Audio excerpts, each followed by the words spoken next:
Hello everyone and welcome to my channel, and today I will be reading an Acheron listener by me. So let's get into it.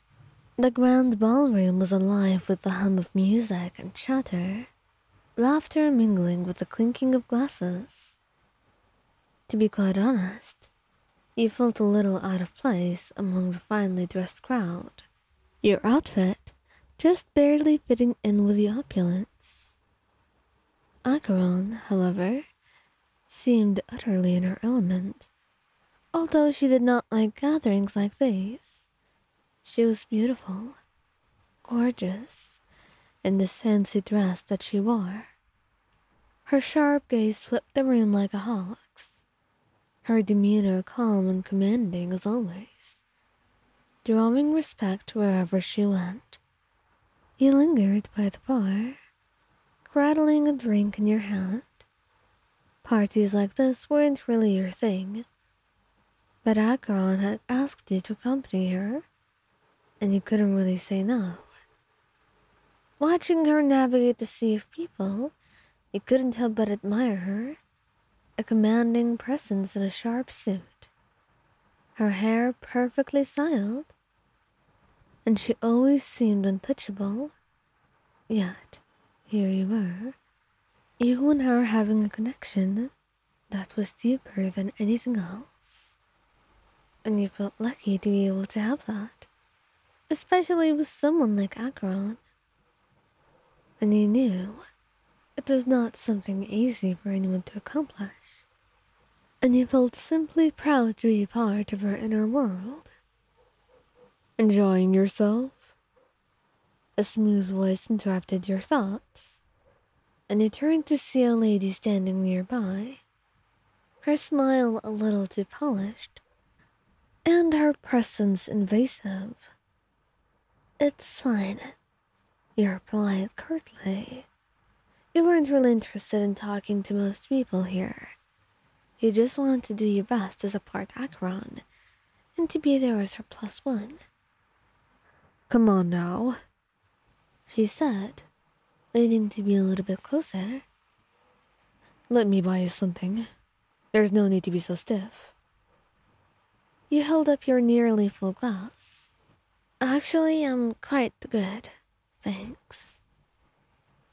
And she chuckled. And if you were to be honest, one thing in particular about it made your skin crawl. "Suit yourself," he signaled to the bartender. But as the drink was prepared, you caught him subtly slipping something from his pocket and right into your glass, and your stomach dropped, panic clawing at your chest.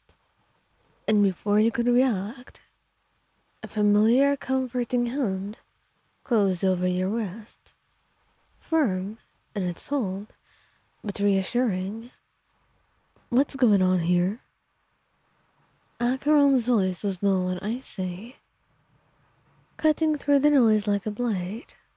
Her crimson eyes bored into the man, and her expression was unreadable, yet terrifying. The lady froze, her confident facade cracking. "Oh, nothing. Just having a little bit of a friendly chat here," she said. Acheron's gaze flicked on the drink in her hand, and then to you. "Is that so? Because I saw you tampering with her drink," she said, and the lady's face drained of color. I don't know what you're talking about." And without breaking eye contact, Acheron took the drink from her and placed it right back on the bar.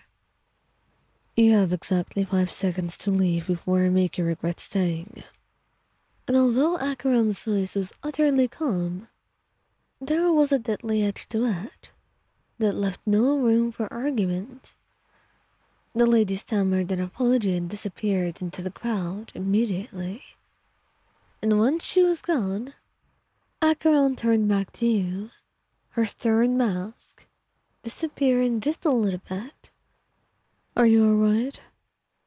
And you nodded, though your hands trembled slightly.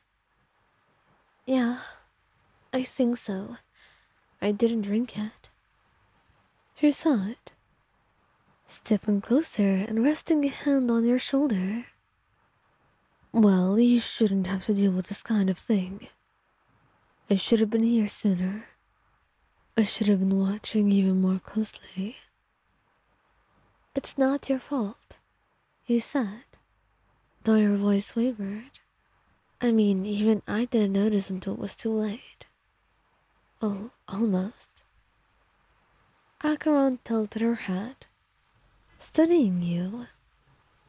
Come with me, she said gently, and she guided you to a quieter corner of the ballroom, away from prying eyes. And once there, she leaned against the wall, her usual composure giving way to something more vulnerable. To be quite honest, I was a little bit worried.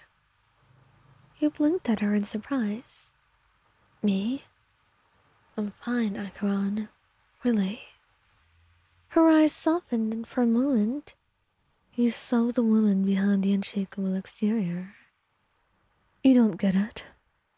You mean more to me than I can put into words, she murmured, her voice barely above a whisper, and your breath hitched, warmth spreading through your chest. I think I do get it, because you mean a lot to me too. She let out a small, almost imperceptible sigh, as if a weight had been lifted.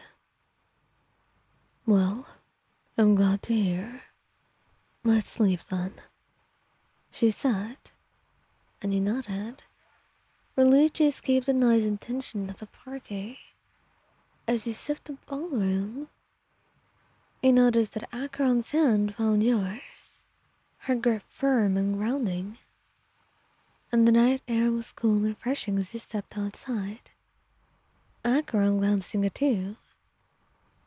From now on, you're not going to these things alone, she said matter-of-factly, and you couldn't help but smile. Is that an order?